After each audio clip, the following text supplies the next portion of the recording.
Ayat hari ini adalah Kejadian 49, ayat 13-21. Mari kita baca bersama.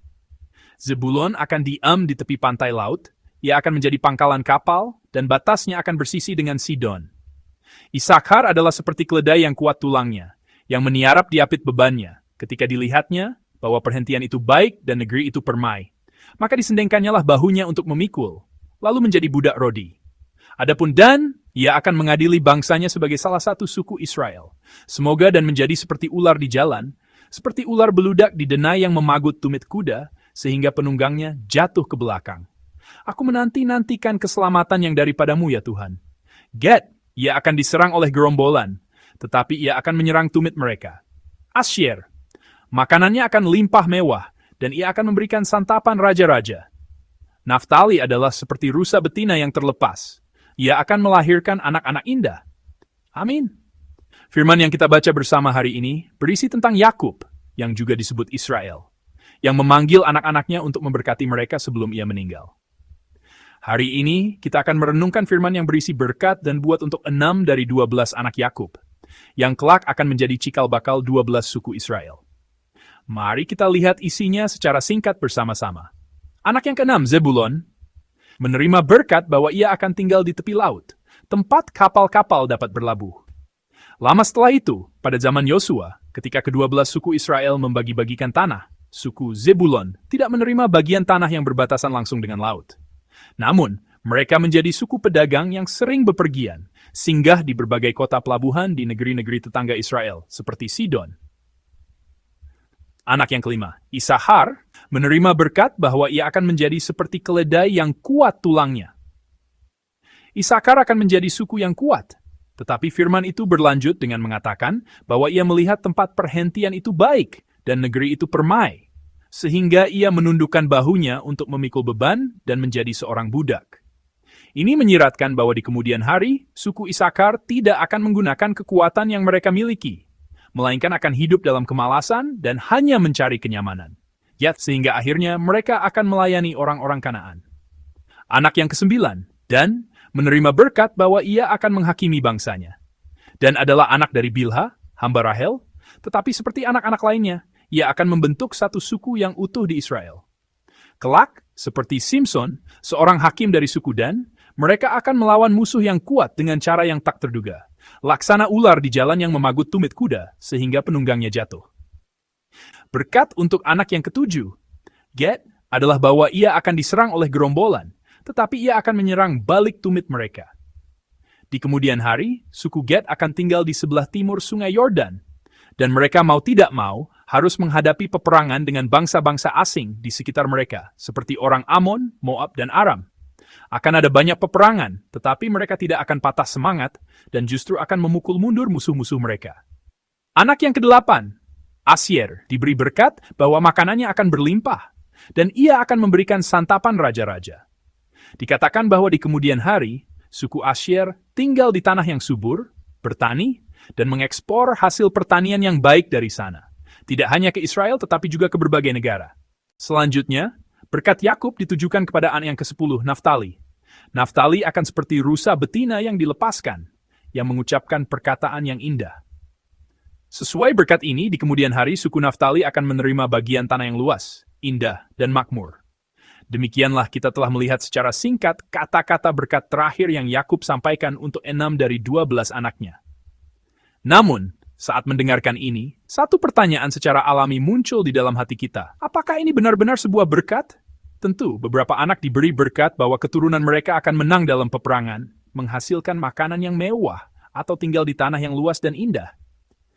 Namun, anak-anak lain menerima nubuat yang suram dan sulit diterima dengan rasa syukur.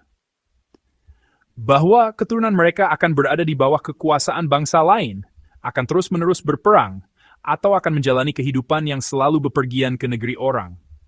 Seperti yang saya katakan sebelumnya, latar belakang nas hari ini adalah situasi di mana Yakub memanggil anak-anaknya dan memberitahukan apa yang akan terjadi pada mereka di kemudian hari. Kegembiraan dan rasa penasaran saudara-saudara yang berkumpul, yang bertanya-tanya, berkat apa yang akan kuterima, jalan apa yang Tuhan siapkan untukku. Pastilah perlahan sirna dan berganti menjadi suasana yang dingin, seiring Yakub melanjutkan perkataannya. Anak-anak yang menerima berkat yang jelas tentu senang. Tetapi mereka tidak bisa menunjukkannya secara terang-terangan karena menjaga perasaan saudara mereka yang mendengar nubuat yang terdengar seperti kutukan. Anak-anak yang menerima perkataan yang ambigu, yang berisi berkat sekaligus peringatan, pasti bingung harus bersukacita atau bersedih.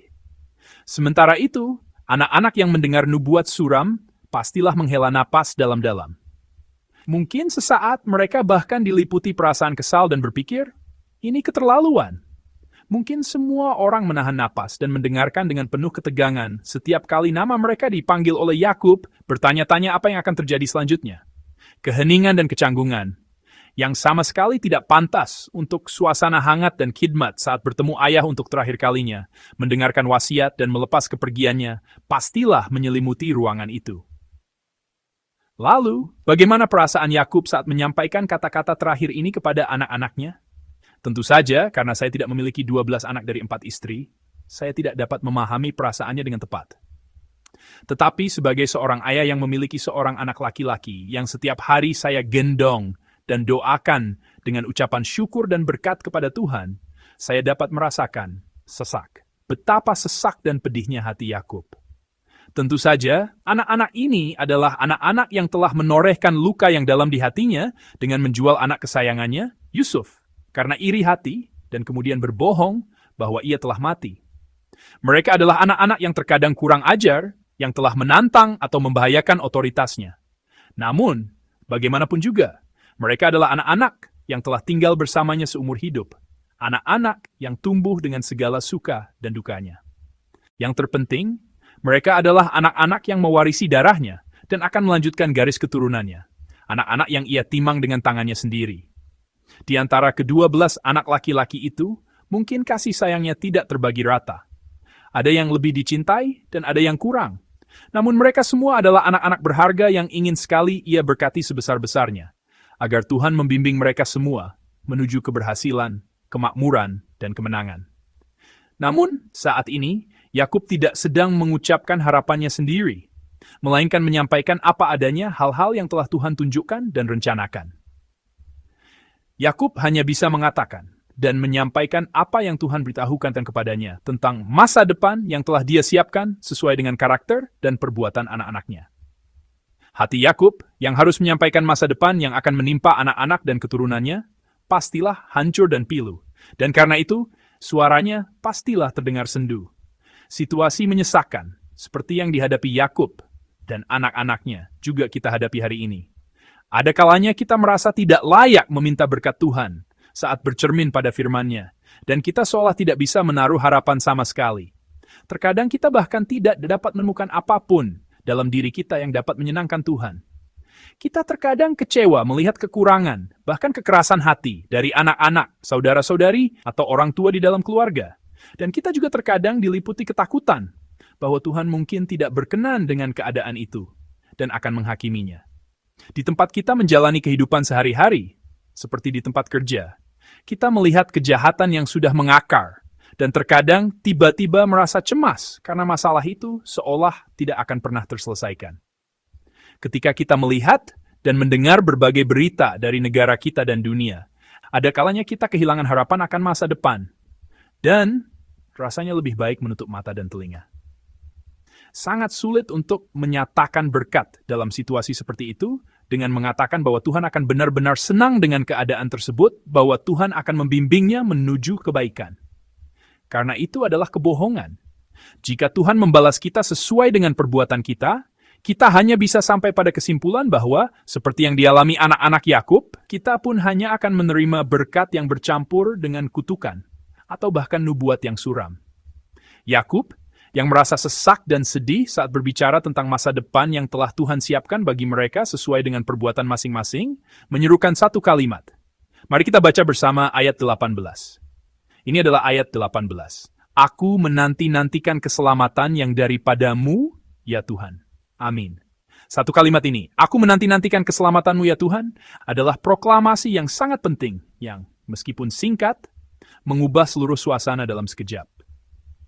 Tentu saja anak-anak itu adalah orang-orang yang memiliki karakter yang keras dan penuh kekurangan. dan karena itu mereka melakukan perbuatan jahat.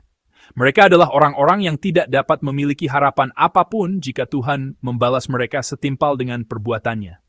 Namun, pada saat yang sama, mereka adalah orang-orang yang akan membentuk bangsa yang besar, bangsa yang beriman, seperti yang telah Tuhan janjikan sejak zaman Abraham. Mereka adalah orang-orang yang akan tinggal di tanah perjanjian yang diberikan Tuhan, memuji Tuhan, mengikuti firman Tuhan, dan memuliakan Tuhan. Mereka adalah orang-orang yang dipanggil untuk menjadi nenek moyang bangsa Israel, yang akan menjadi saluran berkat yang menunjukkan kepada bangsa-bangsa siapa Tuhan itu, melalui cara mereka melayani dan berjalan bersamanya. Dan yang akan membawa orang-orang dari bangsa-bangsa itu kepada Tuhan. Karena ia percaya pada janji dan panggilan Tuhan, karena ia percaya pada kesetiaan Tuhan, Yakub dapat memohon kepada Tuhan, "Aku menantikan keselamatanmu." Ia dapat berdoa agar Tuhan tidak meninggalkan anak-anaknya, tidak membiarkan mereka menghadapi nubuat yang suram, tetapi menyelamatkan mereka. Turun tangan, dan dengan demikian membimbing serta membentuk mereka menjadi umat yang diberkati dan kudus seperti yang Tuhan inginkan. Umat yang dipanggil dan disertai oleh Tuhan. Tuhan, meskipun mereka penuh kekurangan dan kelemahan, bukankah mereka adalah umat yang telah Engkau panggil untuk kemuliaan-Mu? Bukankah mereka adalah umat yang Engkau kasihi? Oleh karena itu Tuhan, aku menyerahkan anak-anakku ke dalam tangan-Mu. Tuhan, mohon selamatkanlah mereka. Ia dapat dengan berani mempercayakan anak-anaknya kepada Tuhan dalam doa. Dan doa itu adalah berkat terbesar dari semuanya.